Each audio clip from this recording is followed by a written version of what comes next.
I take that back. I mean, we were in the area after Hurricane Idalia, helping out. You had a lot of local folks that did a great response on that, and we did provide help there. But normally, when we come to town, we're not coming empty-handed, and so that's today is another example of that. So we've got a good announcement to help the county continue to move forward. I think we have some great potential here. I'm happy to be joined here in Citrus County by the Florida Secretary of Commerce, Alex Kelly. We also have Citrus County Commission Chair Holly Davis, Citrus County Commissioner Rebecca Bays, other officials from across Citrus County, and I'm taking a huge risk.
I don't know how long most of you lived here. Guys like me that grew up here, in the 80s and 90s, you could set your clock to it.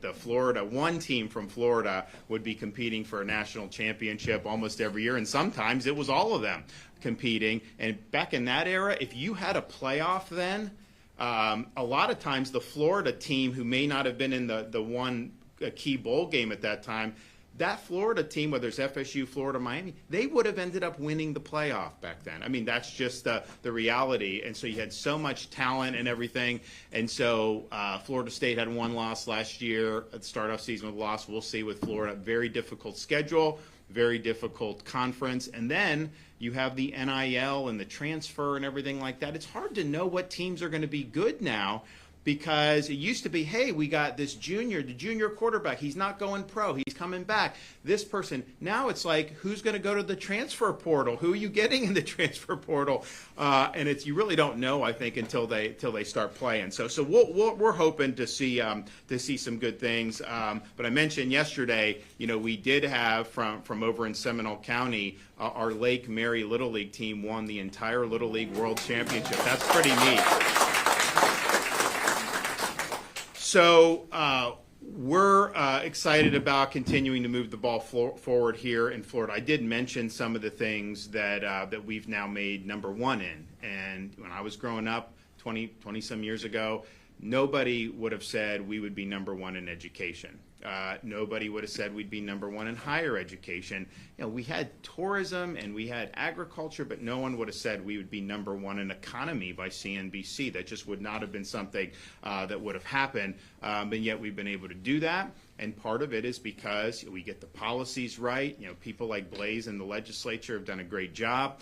I mentioned the debt. Since I've been governor, all Florida history from the 1840s till I became governor, if you take the amount of debt the state accumulated, we've paid off 36% of that just since I've been in office. And we're going to continue to do more. The legislature provided funds for accelerated debt repayment. We can pay this down at cheaper prices a lot of times using different operations we can do on the open market and retire some of this. So the federal government isn't paying off any debt. They're adding debt. They're adding a lot of debt. And then in this budget, I get the budget. I had to do some line item vetoes to reduce, but we actually spent less in this current year's budget than we did last year's budget. Who is reducing spending anywhere in this country? Certainly not in Washington. They're not going to do that. But yet, even though we had a reduction in the top line spending, we had record investment in education, record increases in teacher salaries, record support for transportation and road building and infrastructure, record support for conservation and Everglades restoration and supporting natural resources. So all of that stuff is getting done that really is meaningful for a lot of people. Oh, no, by the way, we cut taxes by $1.5 billion, which is the second most in history because we did a little bit more the year before. And look, we don't have an income tax, which is great, and we never will as long as I have anything to say about it. But it's harder to cut taxes when you don't have an income tax. You just cut that top rate. We have to find. Right now, we're in the disaster preparedness tax season where you can go get the disaster supplies for tax-free. We did the Freedom Summer in July where you could have concert tickets, all the different events and outdoor stuff, recreation that was tax-free. And, of course, we do the back-to-school holiday every year. So we do a lot of different things. So we've stood by taxpayers. We've made sure that we are fiscally responsible and we are built for the long haul. Look, I don't know what's going to happen with this election. I don't know what's going to happen with the national economy going forward. I can tell you, if you have somebody like Harris actually try to do something like tax unrealized gains, that will tank this economy. We will feel that in Florida big time. You will have capital flee from this country. And here's the thing. First of all, an unrealized gain, it's not even a gain until you realize it. I mean, values fluctuate, and so maybe you buy a stock, and in 2 years it goes up by 30%, but 2 weeks later it could be down 15% from that high. It's just, this is not something, until you sell it, you don't have on the open market, you don't. So the whole thing is ridiculous, but just think about, you have something, you have a home, and there's people in Florida that had nice homes, middle-class homes that maybe 5 years ago were worth $400,000, $450,000. Now some of those are worth $700,000, $800,000 have been sold. Some of them have doubled in value. People then sell the home. Okay, that's a gain. But just staying in your home, what taxing unrealized gains would be, it'd be like, okay, your neighbor's house just sold for 25% more than what it was valued at last year. Therefore, your house is worth that much more. So you have to cut a check to the government for the amount of the gain, 25% of the gain. It is absolutely insane that would happen. Now, what like Harris and the media say, oh, well, she only wants to do this for people that are making they're worth 100 million or something. It's not for normal people. Well, first of all, what I would say, they said the same thing when they introduced the income tax 100 years ago. They said it was just for Rockefeller and Carnegie and all these people. And now, how many people that are middle class pay income tax? They pay income tax. It hits you. So I don't think that that's necessarily comfort. I think once you try to introduce a concept like taxing unrealized gains, you're really opening Pandora's box. It's a massive increase in government power to be able to basically demand tribute just for you doing nothing, just simply holding an asset. If that fluctuates up, you have to pay. If it fluctuates down, government ain't going to pay you a check, right? So it's heads they win, tails you lose. So the whole thing is ridiculous. But let's just entertain that this would only be confined to people that are worth a really lot of money. If you have somebody that's like a massive billionaire and they own billions of dollars, say, worth of stock for a company, well, if the stock goes up, then they're going to get hit for 25%. So what are they going to have to do? They're going to have to sell the stock in order to pay the tax, or some of the stock. What's that going to do to the market? That will absolutely destabilize the market. So you could be a retired cop, a retired teacher that has a 401k. If you have that stock, that is going to affect you because the value will go down. It's going to create huge volatility in the marketplace to be able to do that. So it's a horrible idea. And oh, by the way, it is also unconstitutional. The founders, when they created the Constitution, you could only do indirect taxes, so things like tariffs and impose on duties, things like that. The 16th Amendment created an income tax, but that is only for income that's actually derived income. It's not for potential gains. So there is no source of constitutional authority for Harris to try to tax unrealized gains. And so And look, I'd hope to say that the Supreme Court would nix it, but these judges, you just don't know. I mean, sometimes they're good, but then sometimes they don't do what's right. So the whole thing, I think, is a huge problem. But that's just one piece.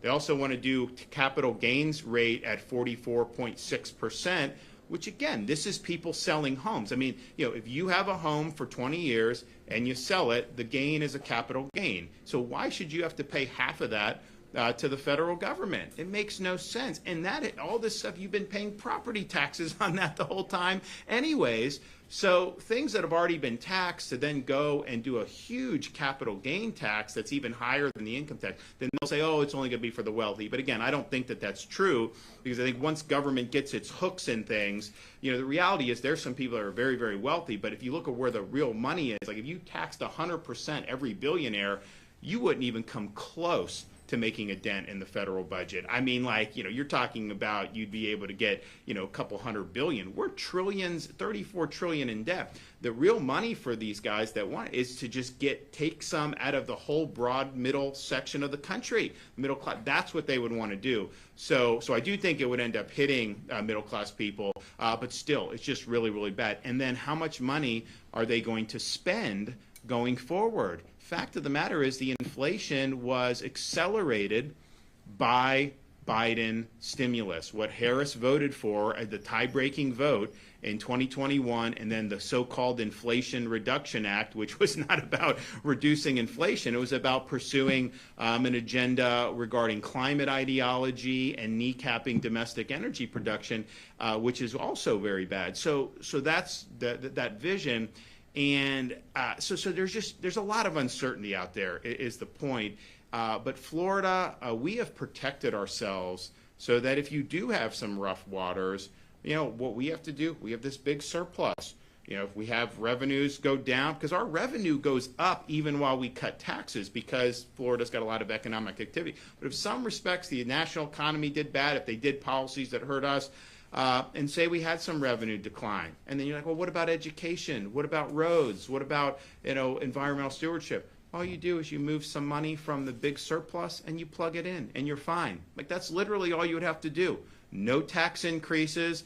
You wouldn't even have to do any real spending. I mean, I'm always looking to cut spending because I think there's ways you can find more and more efficiency. But Florida, we have the lowest per capita number of government bureaucrats at the state level of any state in the United States, the smallest government of any state in the United States based on the number of employees that are poor. So we do a good job on that, but all you do is just plug and play and you're going to be in good shape. And I think that's something that's really important. And we vetoed billions of dollars in spending since I've been governor, and not that some of it was not good, some of it was fine, but it's like, okay, you got to prioritize, and I want to make sure that we are built for the long haul, that we're able to withstand whatever may be thrown our way that are beyond our control. Heck, even the natural disasters, we put aside $500 million every year for disaster response. Would you rather have Florida leading the charge for you, or would you want to rely on the federal government leading the charge for you? The fact of the matter is we've pioneered a lot of ways to be more effective at disaster recovery and response, and so we have housing programs, we have home improvement programs that we've been able to do. It goes much quicker, much less red tape. Sometimes we get reimbursed for it, but if you don't, that's fine.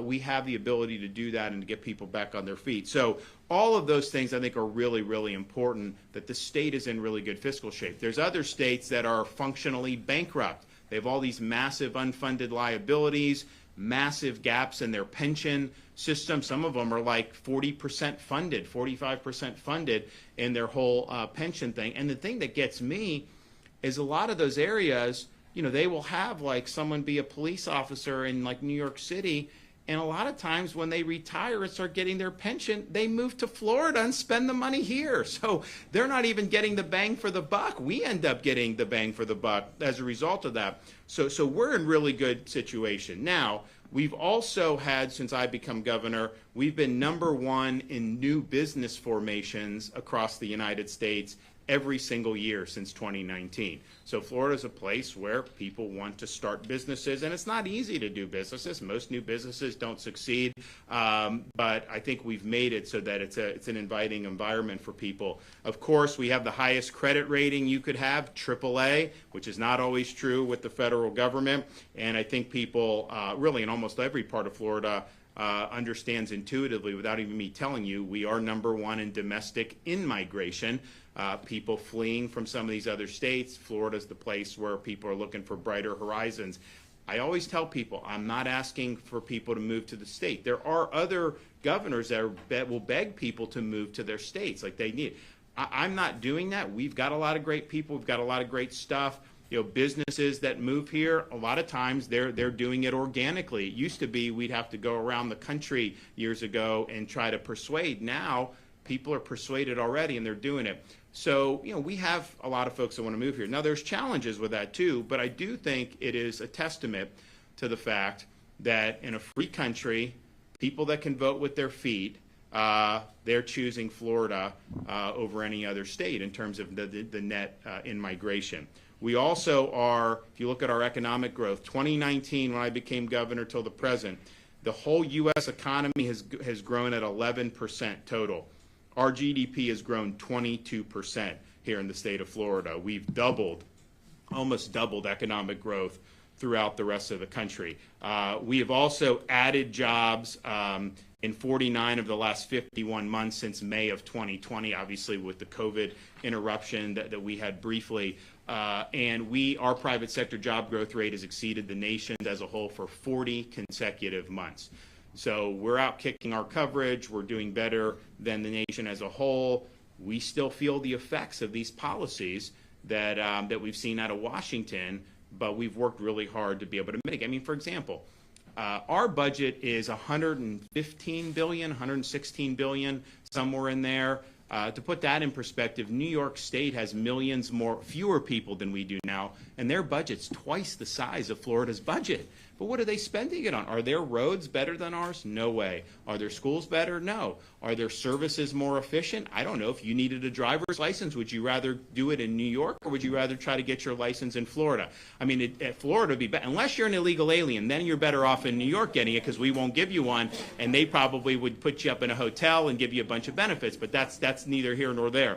So we have a really lean, mean ship, but you know, that is, in the overall scheme of the economy, 116 billion, that is a drop in the bucket. So in things like inflation, whether we cut spending a little bit like we did, which was right, or even if we would have increased, that is not moving the needle on inflation when the federal government is borrowing and printing trillions and trillions and trillions of dollars every year. So our philosophy has been the last few years is, okay, let's provide relief to Floridians and make sure that we're doing whatever we can. So one thing we did, and Blaze was helpful with this, we now in the state of Florida, for families who have, for baby care, no baby items are taxed anymore in the state of Florida.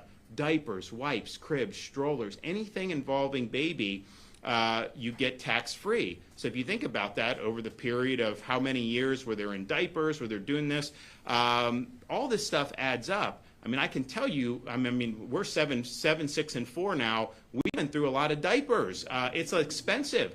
And so that, just on that, you're saving. You know, when I became governor, we had, our daughter had just turned 2 right after the election in 2018, and our son was 9 months when we took the oath of office. We didn't even have our 3rd yet. And so as we worked through, they got bigger.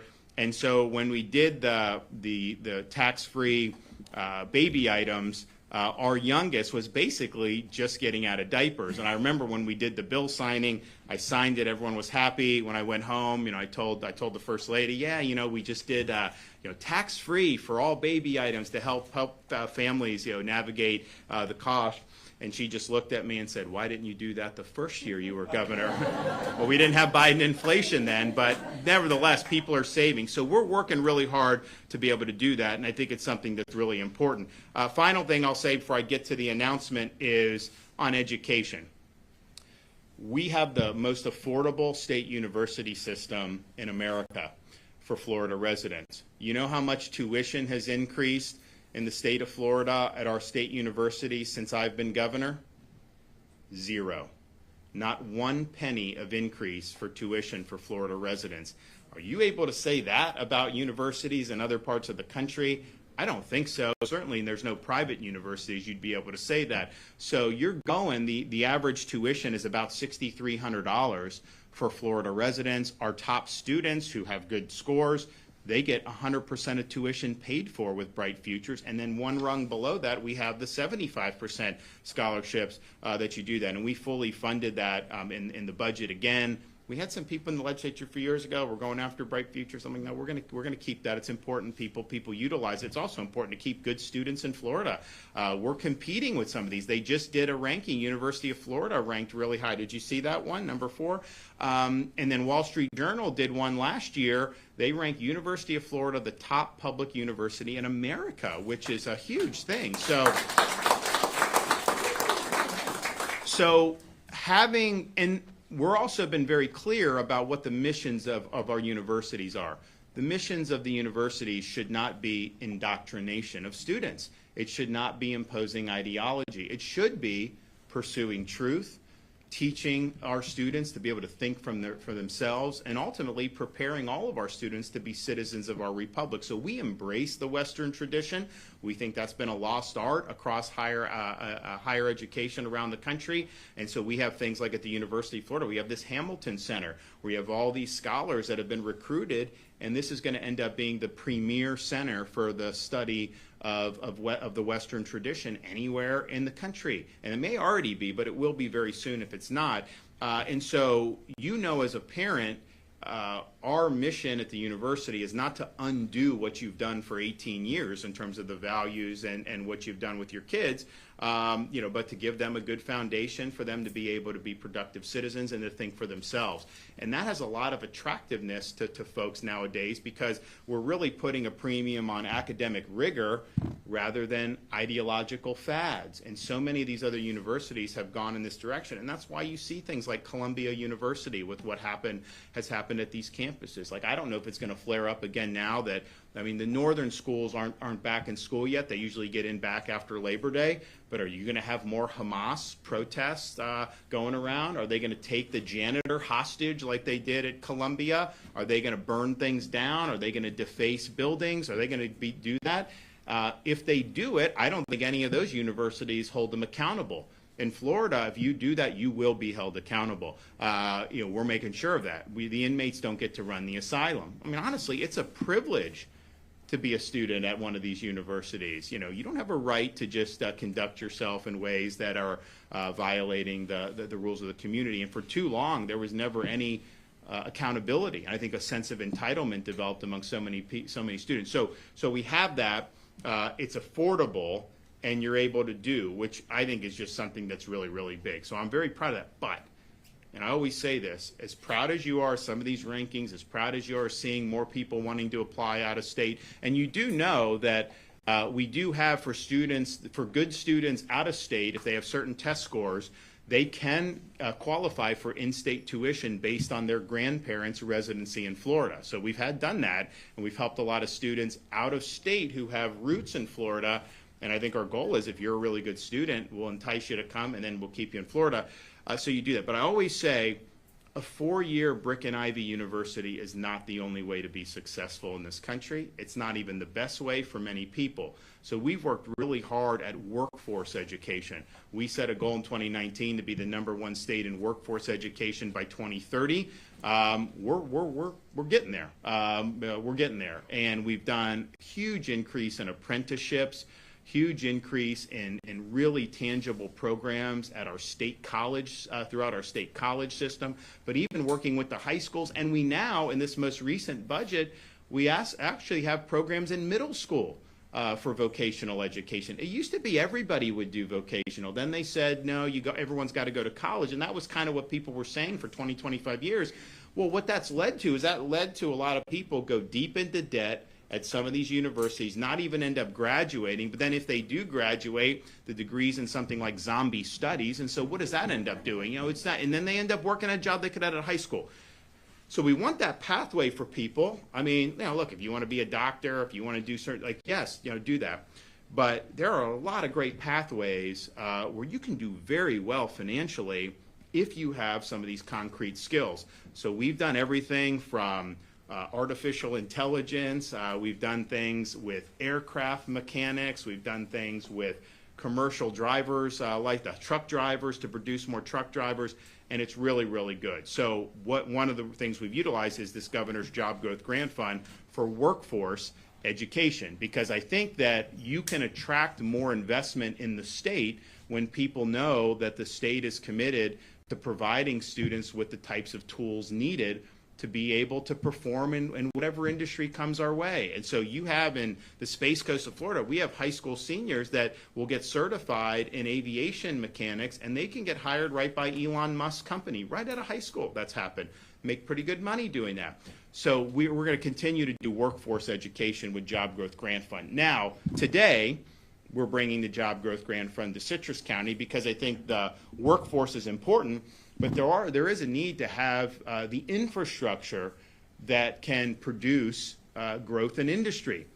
And some places have it, some places may not. And there's a whole host of things you could do. I mean, we just did a road in the Space Coast on the other coast of Florida, to help connect the airport to this industrial center that is going to do really, really big things, but you needed that logistical piece to be able to do it. So we put in, what was it, $5 million, $5.5 million? So we put that in, build it, and do it. So this is a great fund. It's very nimble, and we're able to go and make good adjustments. And so Citrus County applied for an award under this because you have the Holder Industrial Park, which is trying to attract more and more investment. And so I'm proud to be able to say, I mean, this, first of all, Holder Industrial Park is designed, it's planned, it's shovel ready.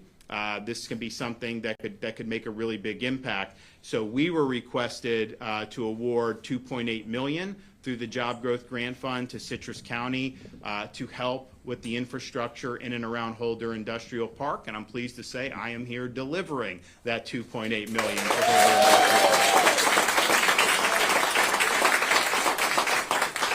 So this has an opportunity, has the potential to help facilitate some significant return on the investment, and we want to be able to empower communities to do that. It's a beautiful part of the world right here. I think that'd be attractive for a lot of people to want to work here and want to invest here. So we're going to do that. I'm also here because we're not too far away. So last year I was down in Citrus County after Hurricane Idalia. And you had a lot, people, they focus on where the storm actually makes landfall, which was in the Big Bend section of Florida.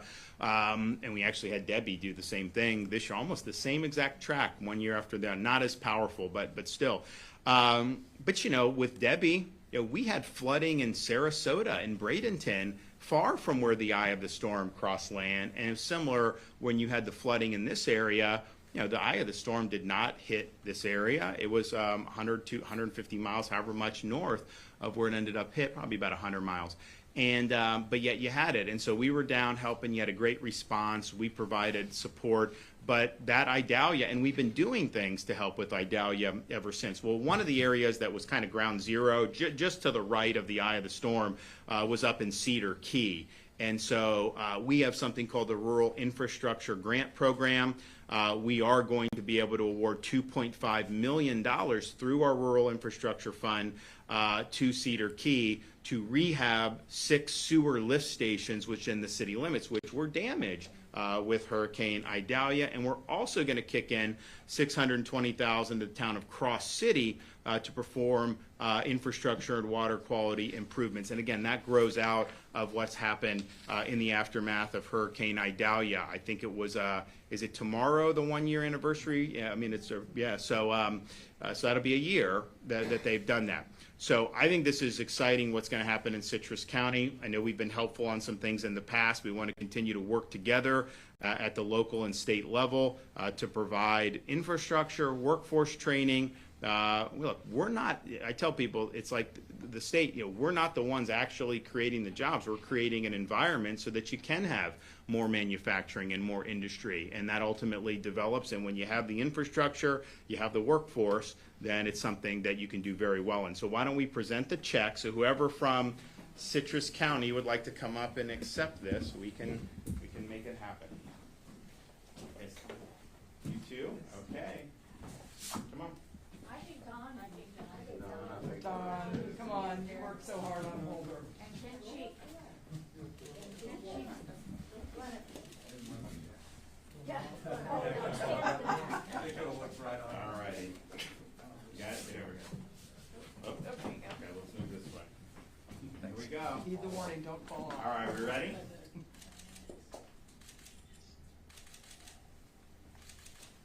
Good deal. Congratulations. All right.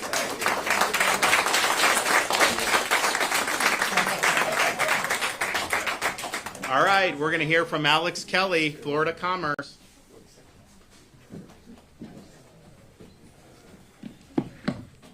Well, Governor, thank you so much for your leadership and support today in making this Job Growth Grant Fund Award for Citrus County for the Holder Industrial Park site. And thank you for making these Rural Infrastructure Fund awards also for Cedar Key and for Cross City. We talk a lot about economic development, workforce development from sort of blue sky days perspective. But as you were noting, Governor, and of course, as we well should, Florida is leading the nation in the world, really, in so many different ways from that point of view. But days like today are equally important, where we talk about economic growth, workforce growth, and in some respects bouncing back right from a sort of gray sky days perspective, deep in the heart of communities like Citrus County and the region around. And when we talk about those gray sky days when maybe a community gets knocked down but gets back up quickly, as you did, and Governor, when you and the state of Florida are helping a community get back up quickly, when the legislature is leaning in to help a community get back up quickly, get back up on its feet, become more resilient, and become more infrastructure, workforce, and business ready. Days like today are really a must-have celebration too. Governor, thanks for your leadership. I will say regarding the recent storm, Hurricane Debbie, we've already seen 42 emergency bridge loans go out to businesses throughout the region for nearly $1.6 million to help those businesses keep their doors open and get back on their feet. And likewise, we're going to see another 16 loans going out in a day or two for a few more businesses that were impacted by the storm. And these kind of awards, they're bridging sometimes small gaps, sometimes large gaps for businesses, just like last year when the award was made in October of last year for a $5 million award. Mayor Meek, for you and your team, it was great to work with you on that to help Crystal River, kind of bridge that gap in operations. And so, Governor, it's great to be here in Citrus County to really see and support this vision. It's great to work with the team here in Citrus County on this vision.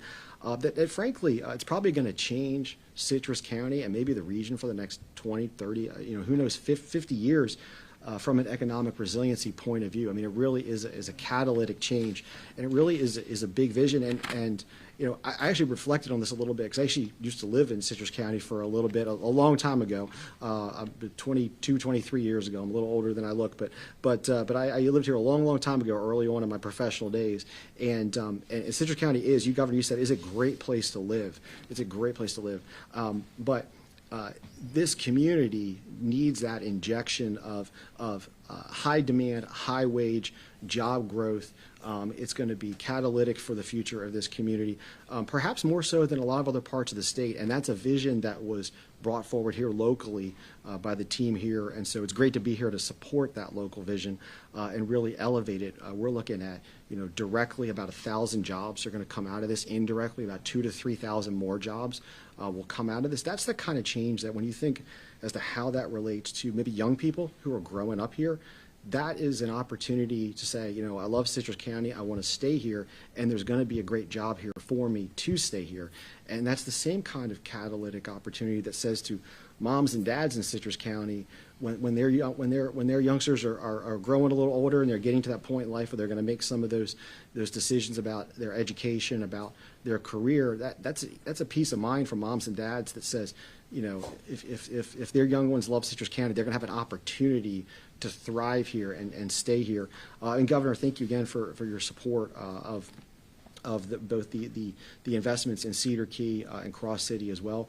Those investments and really Rural Infrastructure Fund investments, Governor, that you made in November of last year, once again then in February of this year, and now these two investments, they're really all based on prioritizing those communities that had during Idalia, and even some to a lesser degree during Debbie, had some of the water and sewer and other critical infrastructure get overrun. And there's engineering, there's infrastructure that needs to be modernized, because all of that relates to the ability of those communities to stay open, support their schools, support their businesses, and support their residents. And so, to that end, I just want to close by saying thank you to all of our local partners, particularly here in Citrus County, for working on these. I want to thank, too, Duke Energy was a big part of this project here in Citrus County. I want to thank them for their effort. And really just, want to say, just looking forward to continuing to support you on these projects as you build them out and grow those jobs and create that opportunity. So thank you so much, Governor.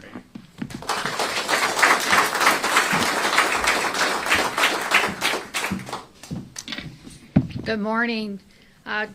Governor, I just want to extend our deepest gratitude to you for coming down and awarding us this grant. I think you're probably the only governor that has ever physically came to our county and given us a check, and more specific for economic development. So thank you very much.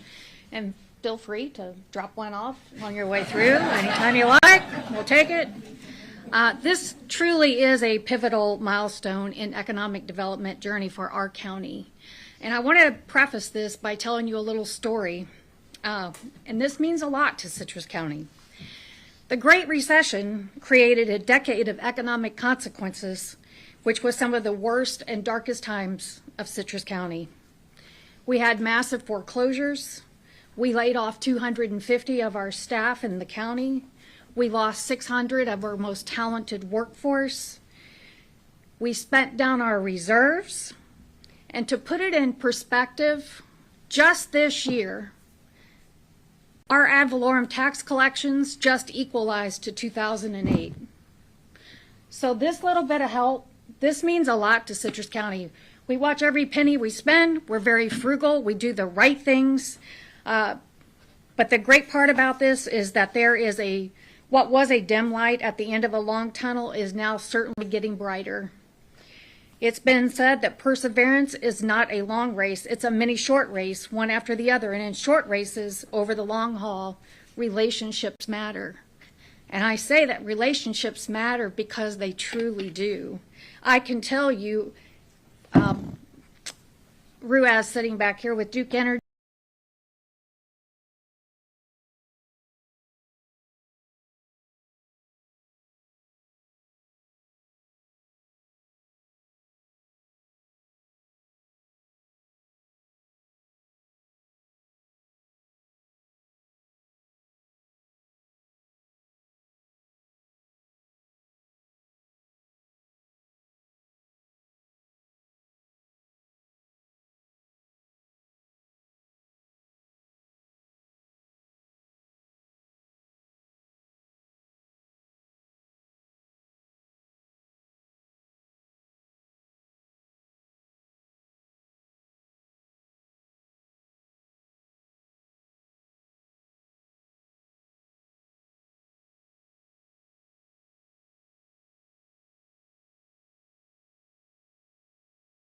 went to work and developed a plan to get this grant pushed forward, and we're seeing the rewards of that here today.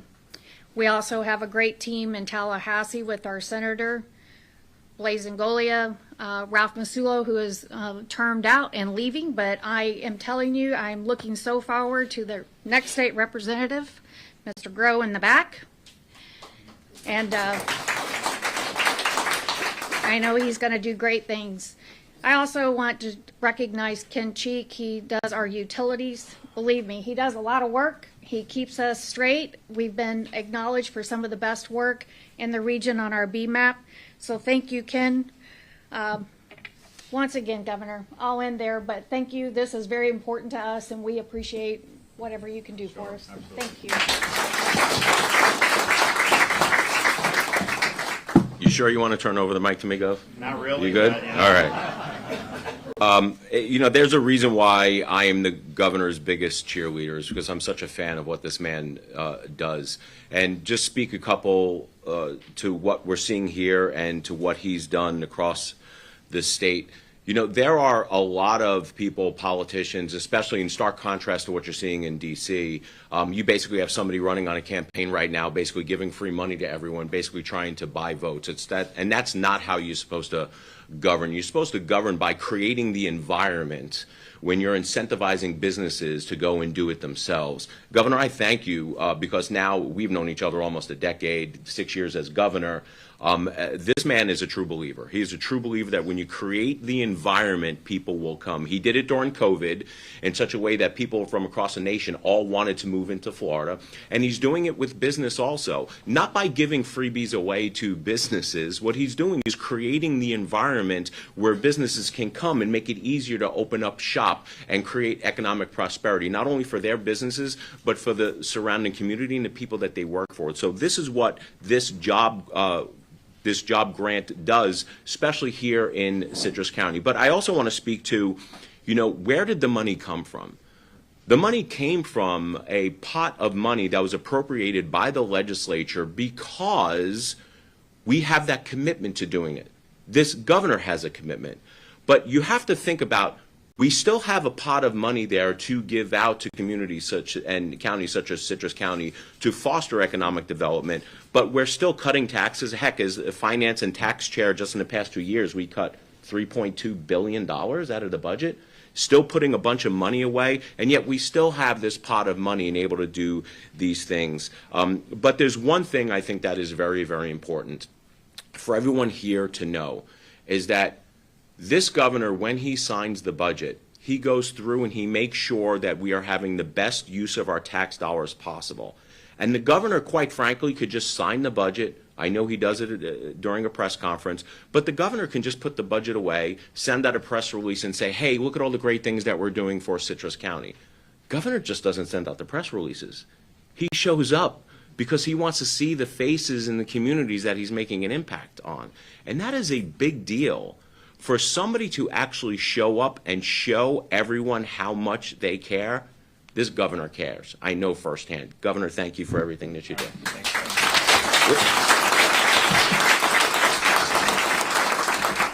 And go Gators. What do you have up your sleeve for next legislative session? Any teasers? So the Angolia press conference will start right now. Blaze has done a lot. I mean, you know, all the stuff we've done, particularly since with the Biden border crisis. I mean, my first year as governor, we banned sanctuary cities, but then what we've done is, ensure not only just we never did driver's license for people here illegally, but not having any ID cards by local governments or any benefits, not recognizing those benefits from other states, making sure that we were doing everything we can to deter that border crisis from coming here. And he's really been, I think, the leader on almost every single one of those issues. I know there may be a couple things left in the hopper that we'll do, and you know, certainly I'm happy to get behind at the appropriate time. But I want to, you guys are fortunate. You got a really strong senator here who's delivered a lot in just, I mean, you've only been in a year and a half for 2 sessions, right? Yeah, so he's got a lot more good stuff to do. Okay, with that, I take any questions. Anybody? Governor, you brought up judges earlier in today's news conference, so I want to talk about the trans care ban ruling.